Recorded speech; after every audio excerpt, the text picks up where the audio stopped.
శ్రోతలందరికీ నమస్కారం అండి. తెలుగు కథలు బై లహరి ఛానల్కి స్వాగతం.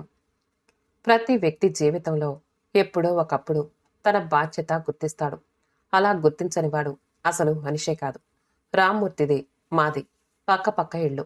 అదీగాక మేమిద్దరం ఒకే స్కూలు, ఒకే క్లాసు, ఒకే సెక్షన్ కనుక ఇద్దరం కలిసి మెలిసి తిరిగేవాళ్ళం. కలిసి స్కూల్ ఎక్కొట్టేవాళ్ళం. కలిసి టౌన్కెళ్ళి మ్యాట్నీలు చూసేవాళ్ళం. 8వ తరగతి తప్పినందుకు కలిసి తన్నులు తిన్నాం. ఆ తర్వాత కలిసి కష్టపడి చదివి 10th ఫస్ట్ క్లాస్ తెచ్చుకున్నాం. ఇద్దరూ కలిసి కాలేజీలో చేరాం. ఆ తర్వాత ఉద్యోగులైపోయాం.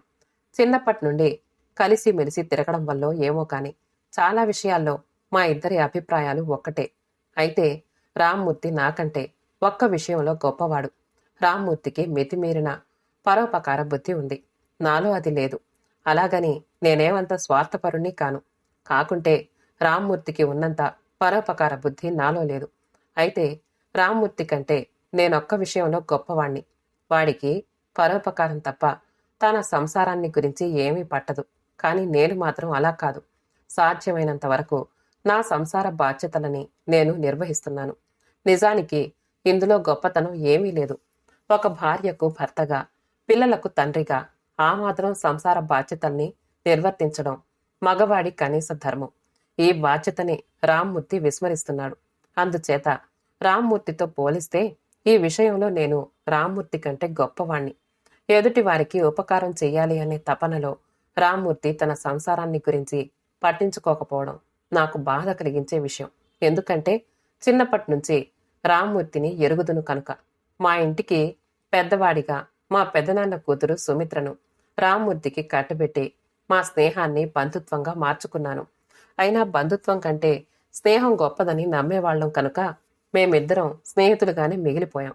పెళ్ళైతే భార్య మోజులో పడి సంసార బాధ్యతలకు వాడే అలవాటు పడతాడని అనుకున్నారు గాని పరిస్థితి ఇలా ఉంటుంది అనుకోలేదు.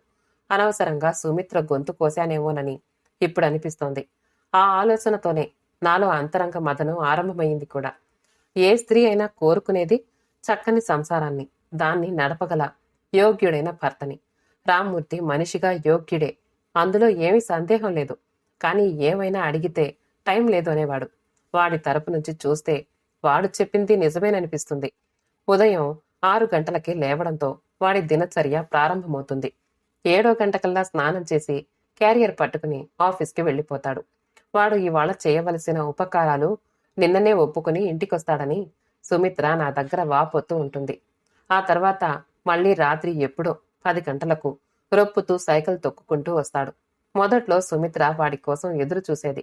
కాని రాను రాను భర్త పద్ధతి అర్థం చేసుకుని ఆ అలవాటు మానుకుంది. మా సుమిత్ర సీత, సావిత్రి లాంటి పతివ్రతలకు ప్రతీక. భర్తను ఏనాడు ఇదేమని ప్రశ్నించేది కాదు. ఏనాడు భర్త మాట జవదాటేది కాదు. అతడు తెచ్చిన జీతంతోనే గుట్టుగా సంసారాన్ని నెట్టుకొచ్చేది. రామ్మూర్తి వంతు బాధ్యతలు బజారుకు వెళ్లి సరుకులు తేవడం, పిల్లల్ని స్కూలుకి దిగబెట్టడం వంటివి కూడా తనే నిర్వహించేది. కాని నాకెందుకో అవన్నీ రామ్మూర్తి చేస్తేనే బాగుంటుంది అనిపించేది. కొత్తలో మా సుమిత్ర అవన్నీ చేయడం చూడలేక ఆఫీస్ నుంచి వచ్చాక ఓ మారు సుమిత్ర దగ్గరకు వెళ్లి కావలసినవన్నీ అడిగి తెచ్చేవాణ్ణి. పాపం సుమిత్ర అటువంటి ఇంటి పనులు, ఇటు బయట పనులు, పిల్లలకు కావలసినవన్నీ అమర్చడం, వీటిలో పడి భర్త గురించిన చింతను మర్చిపోవడానికి ప్రయత్నించేది. నాకు ఇదంతా చూస్తూ ఉంటే సుమిత్ర మనసుని, అవస్థని అర్థం చేసుకోలేని రామ్మూర్తి మీద పీకల దాకా కోపం వచ్చేది. చాలాసార్లు వాడికి బ్రెయిన్ వాష్ చేయాలని ప్రయత్నిస్తే ఆ విషయం తప్ప ఇంకేమైనా మాట్లాడు శేషు అని నా నోటికి తాళం వేసేవాడు. కాని నిన్న రాత్రి జరిగిందేమిటి? రామ్మూర్తి నిన్న రాత్రి ఇంటికి రాలేదు. వాడి ఆఖరి కూతురు ఏనార్థం పసిగుడ్డుకి ఒళ్ళు తెలియని సుస్థి చేసింది. సుమిత్ర గుడ్లు నీరు కుక్కుకుంటూ వచ్చి విషయం చెప్తే నేనే డాక్టర్ని పిలిచి పరీక్షలు చేయించి సుమిత్రకు సాయం చేశాను. ఎప్పుడో తెల్లవారాక రామ్మూర్తి వచ్చి యథావిధిగానే కాలకృత్యాలు తీర్చుకుని బయలుదేరబడుతూ ఉండగా రాత్రిదే అని అడిగింది సుమిత్ర. అదా, నిన్న మా కొలీగ్ ఫాదర్కి సీరియస్ చేసింది. వాడు క్యాంప్లో ఉన్నాడు. నేను వెళ్ళి ఆ ముసలాయన్ని దగ్గరుండి హాస్పిటల్లో జాయిన్ చేసి రాత్రంతా సాయం పడుకున్నాను. మనిషన్నాక ఆ మాత్రం సాయం చేయాలి కదా సుమిత్ర, ఎంతో శాంతంగా చెప్పాడు రామ్మూర్తి. అంతకంటే శాంతంగా విని ఊరుకుంది సుమిత్ర. రామ్మూర్తి ప్రవర్తనకు అవాక్కైపోయాను నేను. ఎలాగైనా వీణ్ణి మార్చాలి, లేకపోతే వీడు జీవితాంతం ఇలాగే ఉండిపోతాడు. స్థిరంగా నిర్ణయించుకున్నాను నేను. ఒక స్థిర నిశ్చయంతో ఆ సాయంత్రం రామ్మూర్తి ఆఫీస్కి వెళ్ళాను. నేను వెళ్లేసరికి రామ్మూర్తి ఒక్కడే ఉన్నాడు. వాడి ముందు తొంతెడు ఫైల్స్.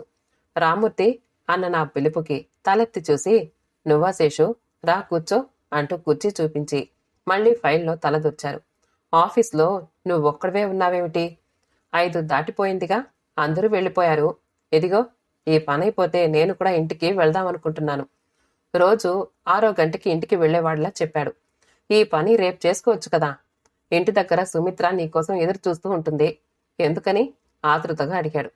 ఏం లేదు, ఊరికినే. ఓ సంతే కదా, ఈ ఫైల్స్ రేపటికల్లా పుట్టప్ చేయాలి. అయినా ఇది నా పని కాదు, మా కొలీగ్ పని. వాళ్ళ ఆవిడకి ఈరోజు డెలివరీ అట. ఈ వర్క్ కాస్త చేసి పెట్టమని చెప్పాడు అంటూనే ప్యూన్ని కేకేసి టీలు తీసుకురమ్మని పురమాయించాడు. మరి రోజు ఆఫీస్ నుండి లేటుగా వస్తూ ఉంటావే అడిగాను. ఇలా అడుగుతూ ఉంటే ఎందుకో గాని నాకే సిగ్గనిపించింది. రామ్మూర్తి ఏదో నేరం చేసినట్లు అతన్ని నేను ఇలా ప్రశ్నించడం నిజంగా ఒక్క క్షణం రామ్మూర్తి మీద జాలేసింది. రోజు హెవీ వర్క్ ఉంటుందిరా. స్టాఫ్ తక్కువ, పని ఎక్కువ. ట్రాన్స్ఫర్ అయి రావాల్సిన వాళ్ళు చాలా మంది ఉన్నారు. వాళ్ళంతా వస్తే నాకు కొంత రిలీఫ్. నీకు తెలుసు కదా, చాలా గవర్నమెంట్ ఆఫీసుల్లో ఉండే సమస్య ఇది. ప్యూన్ తెచ్చిన టీ ఫ్లాస్క్లో నుంచి కప్పుల్లోకి వంచుతూ చెప్పాడు. ఎంతమంది వచ్చినా నీకు రిలీఫ్ ఉండదురా. నీ పని అయిపోయినా నీ చుట్టూ ఉన్న వాళ్ల పని కూడా నీకు అప్పగించి హాయిగా ఇళ్లకు వెళ్ళిపోతారు. నువ్వు మాత్రం వాళ్ళ కాకమ్మ కథలు నమ్మి అందరి పనులు చేస్తూ ఉండిపోతావు. ఒకరికి సహాయం చెయ్యాలి అనుకోవడం తప్పు కాదు.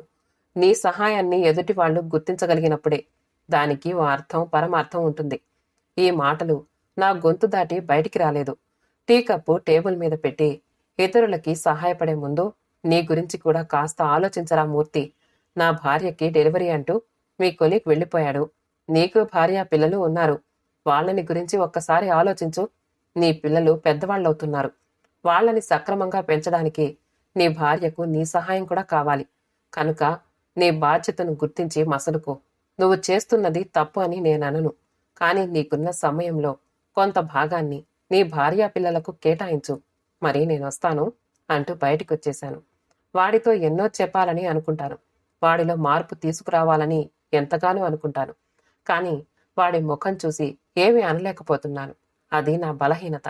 అసలు ఈ సమస్య ఎంత సున్నితమైందో, అంత జటిలమైనది కూడా.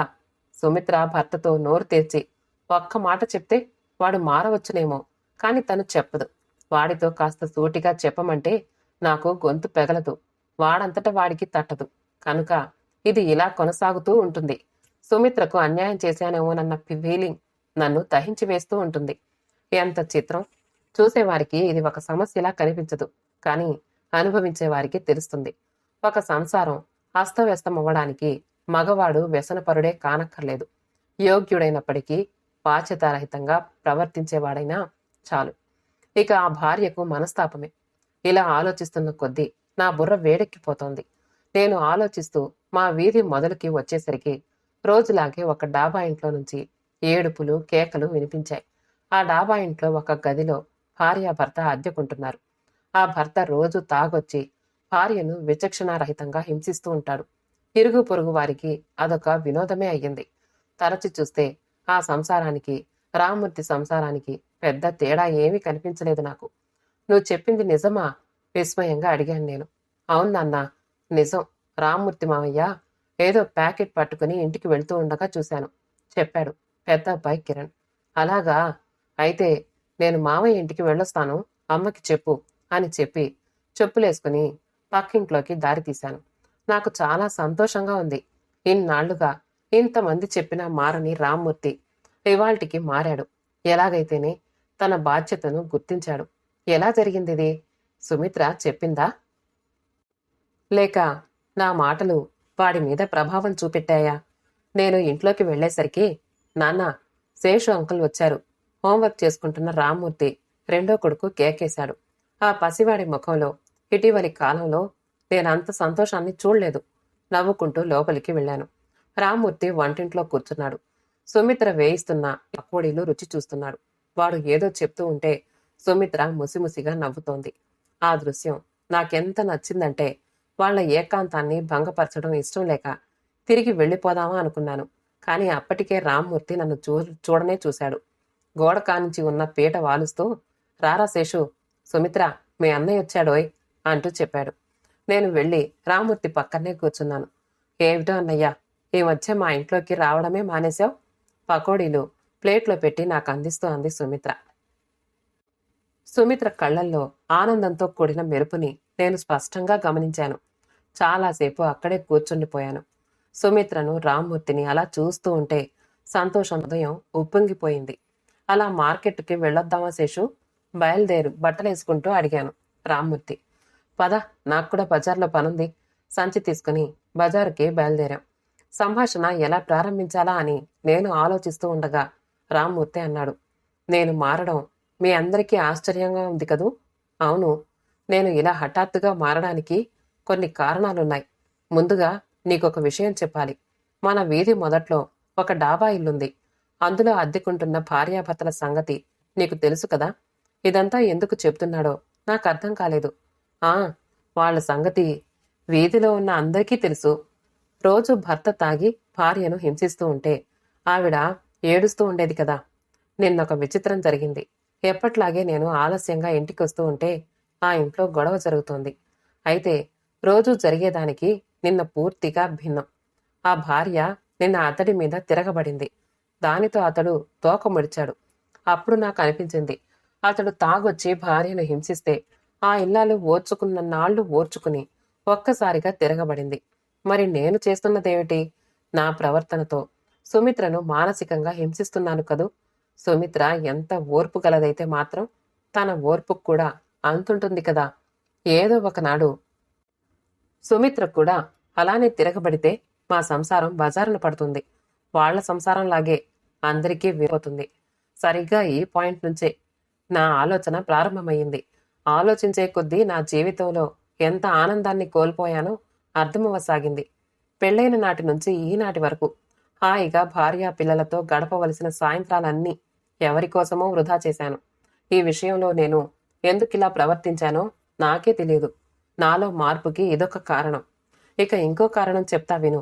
ఒకరికి సాయపడాలన్న తపనలో నేను వేరొక వైపు నుంచి ఎంత లోతుగా మునిగిపోయానో ఇన్నాళ్లుగా గ్రహించలేకపోయాను.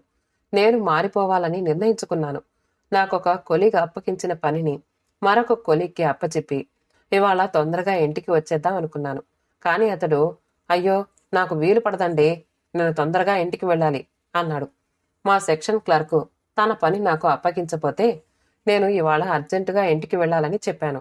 అతడు నన్నొక వింత జంతువుని చూసినట్టు చూశాడు. మా హెడ్ క్లర్క్ దగ్గరకు వెళ్ళి, ఈరోజు కాస్త వేగంగా వెళ్ళాలి నేను. ఈ బిల్సు ఇంకెవరి చేతనైనా ప్రిపేర్ చేయించండి అని చెప్పాను నేను. సారీ మిస్టర్ మూర్తి, ఇవాళ స్టాఫ్ అంతా ముందే వెళ్ళిపోయారు అని తప్పించుకున్నాడతను. నాకు ఒకటి అర్థమైపోయింది. ఇన్నాళ్లు నా సహాయాన్ని పొందిన వీళ్లంతా నేను సహాయాన్ని ఆశిస్తే తప్పించుకో చూశారు. వీళ్ల కోసమా నేను భార్యా పిల్లల్ని విస్మరించి అహర్నిశలు కష్టపడింది. అందుకే నా మనసు విరిగిపోయిందిరా శేషు.